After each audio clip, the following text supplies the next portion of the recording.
Thank you. Thank you. So the question I am concerned here with is how young people decide their careers. And in current society, this is a big question. In kindergarten schools, teachers ask students what do they want to be in future, and young people who are studying in colleges and universities, they are also all the time concerned about what am I going to do with my life.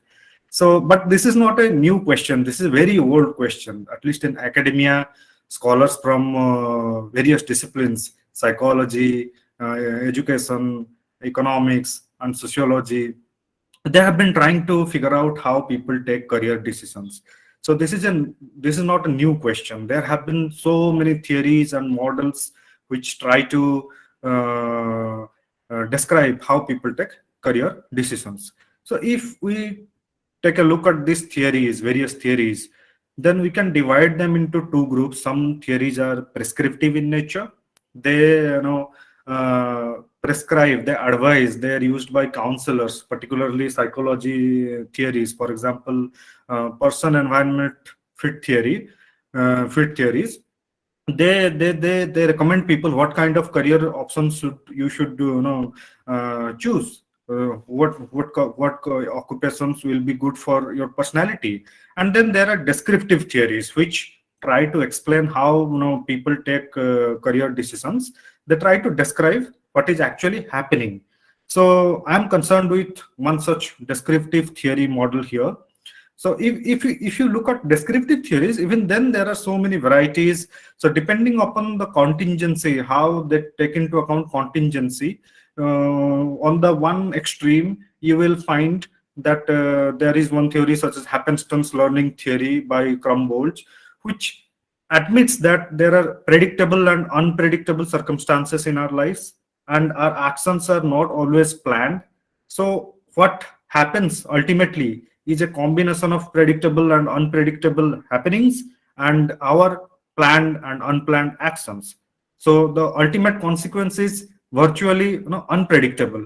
So he is taking into account contingency to its best extent. On the other hand, you have very predictable, very deterministic theories.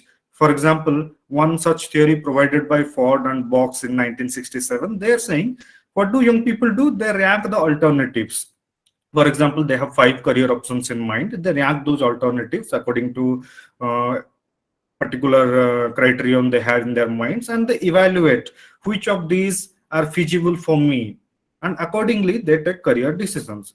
So as you can imagine, in real life, none of these theories, not the contingent happenstance learning theory, not the deterministic theory, none of these theories are 100% true in real life. Why is such complexity? So people take their career decisions in a, they don't take it in a contextual vacuum. They take it in a context which is rich. For example, here I have tried to show you some of the elements of such career decision making context, which are found in most cases. For example, there are structural elements. Person has class, caste, gender. Then we find ourselves in economic structure.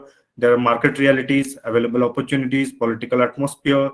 Then there is culture, local, regional norms. For example, in India, you will find some states, youngsters in some states are so into UPSC preparation.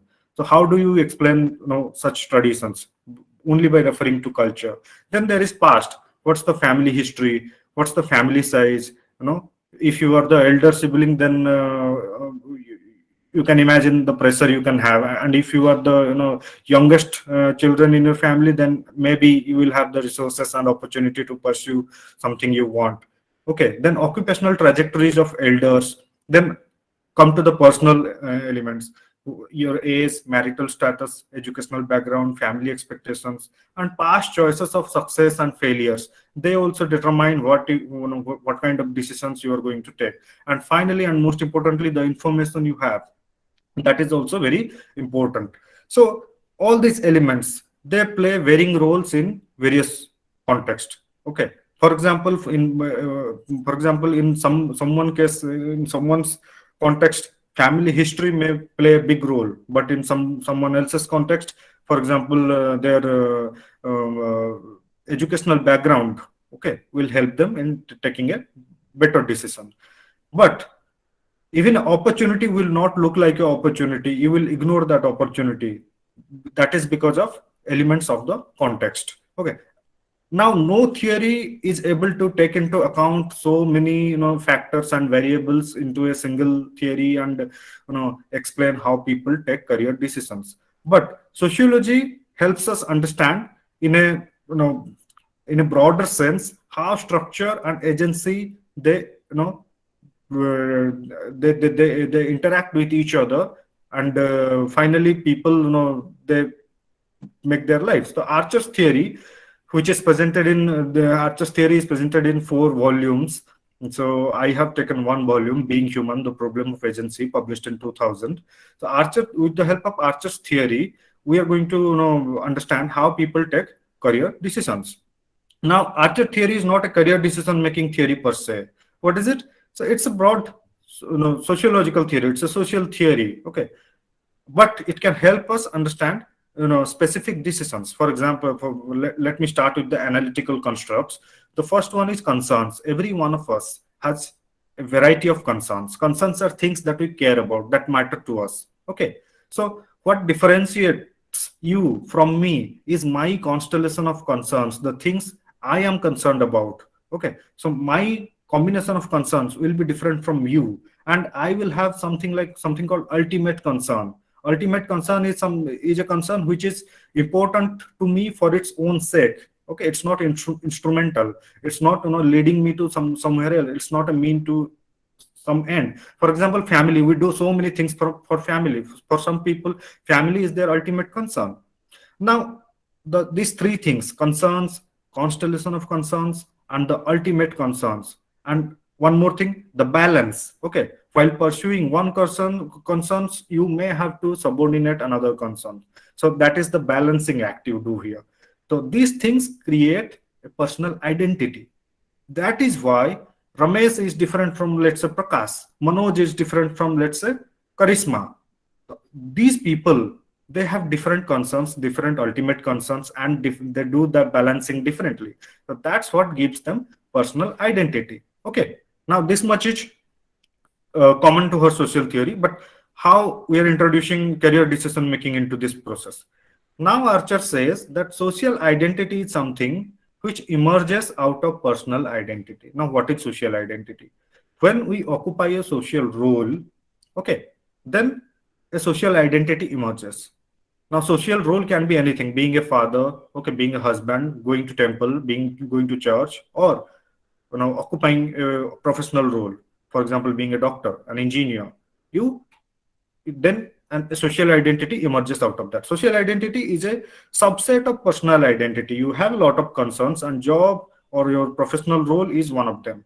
So while taking career decisions, we tend to think of it very narrowly, as if what is the best way to earn money. But according to Archer's theory, it's while taking career decisions, we are answering in fact a big question: what kind of person I want to be? Okay, which particular role, which particular professional role best expresses my personal identity, my own concerns? So this is Archer's theory. So here I have a list of concerns, usual concerns, so that we can better understand which concerns come into play while taking professional decisions. For example, some people are moved by social respect, financial growth, then benefits, holidays, posting location, then power and influence. Which profession gives you the most power over other people, over social change? Then freedom and autonomy, job security, age of entry into the profession, performance. Okay, you have some skill and you think that you can do it, so that you are performance oriented. Then interest in a particular area of study or activity. For example, you are interested in, let's say, robotics, and then you decide to get into robotics. Then job satisfaction, pleasant working conditions, physical well-being, safety, transferability, flexibility. For example, work from home type of arrangement, alignment with family needs and expectations. Some occupations are more family friendly than others. Then social concerns, You consider some occupation as more socially driven, they are aligned with a social cause, so then you are moved by social concerns. And finally, uh, you sometimes, you know, uh, take career decisions, you know, like bouncing boards. These occupations help you to get into, you know, get into some, you know, better occupation, or you consider something as a fallback career, or you join something as your last resort. So all these things may come into play, but these are just examples. Okay, examples I have collected from literature. So I told you that social identity emerges from personal identity. Okay, how does that happen?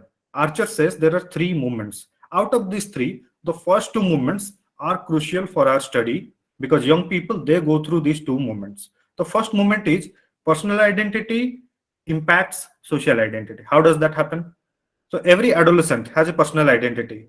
Okay, she knows what she likes, what she dislikes, and she had some experiences of practical world. She has, you know, engaged in activities. She has, you know, tried to be a singer. She has painted. She has, you know, engaged in sports. She has tried to, you know, teach her siblings. So, and she has also observed as a spectator so many people in the world. Okay, she is evaluating which one of is worth replicating. Am I like to be someone like that? That kind of personal identity is enough, but this is nascent. Okay, now concerns are not fixed, it's in the revision mode. That is nascent personal identity, but it is enough of, it provides enough resources to take a career decision. So on the basis of that, we take a decision and we create our nascent social identity. Let's say teacher. So somebody decides to be a teacher, that's the social identity.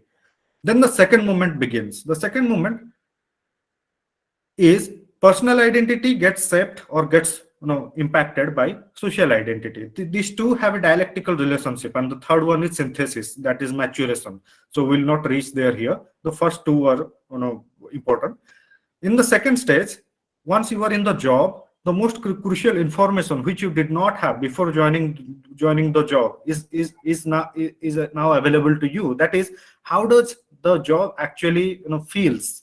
Okay, you didn't know that. You had expectations, but now you are experiencing something else. You are discovering unexpected satisfactions and dissatisfactions, right? So based on that, you know, you like X, you know, get bored by Y, or Z was, you know, disillusioning.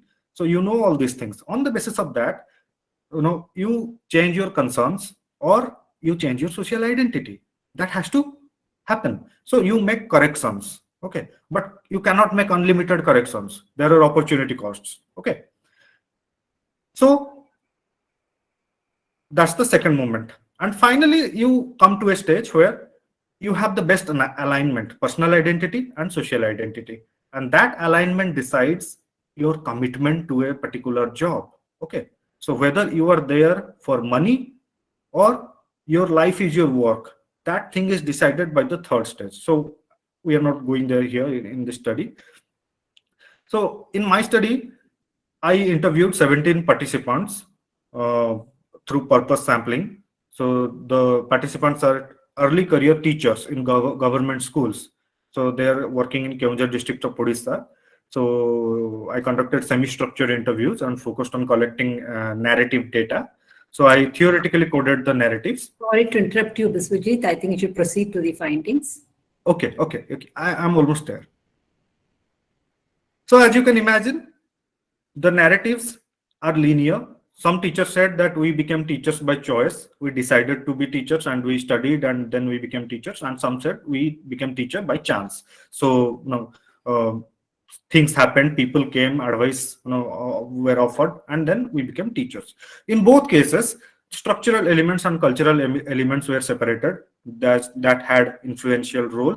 And the most important finding is, as I said, what kind of person I want to be. It's the people, the participants were answering to that question by becoming teachers. And the answer is they decided to be government servants. So being teacher is, you know, it's secondary. It's of secondary importance to them. The first thing is becoming a government servant. Okay. And just just because they succeeded in becoming government servants. So there is no course correction, there is no second moment. Okay, so they will improve if it is possible. They will study and they will try to become, for example, bank clerks, or they will get into civil services, but they will remain government servants, most of them at least. Uh, and this particular thing has implications for their personal concerns. For example, transferability. If I am not transferable, my job is not transferable, and I'm in government service, I don't want to lose this job, then I will have to make changes with my personal concerns. So and that will have impact on my commitment. For the case studies, let me discuss one of the case studies. For example, let's take the case of Manisa. Manisa is a female from a small town. She belongs to general category. Her family is a lower middle class family, so there are no government servants in her family. And her teacher provided career guidance. She said that you should apply for teacher training, but she was aware that she belonged to general category, and she will the B.Ed selection to B.Ed is mark based, so she will not get into that. So she chose to be in diploma city. So what were her concerns? She wanted to get a job as soon as possible, and in the most affordable, most accessible, with the most quickest path. And teacher education diploma was one of those options, and that's why she became a teacher. So I did the same with all 17 teachers. I will not discuss Bijay. So let me conclude with discussing common threads and insights. First thing is youth. They need guidance. Okay, most of the youth in our country, they do not get career counseling. So guidance should be available. They need role models. For example, teachers are they are universally available. Everyone has met a teacher, but people in school, students in school, they have not met, for example, let's say a big data analyst or nuclear physicist.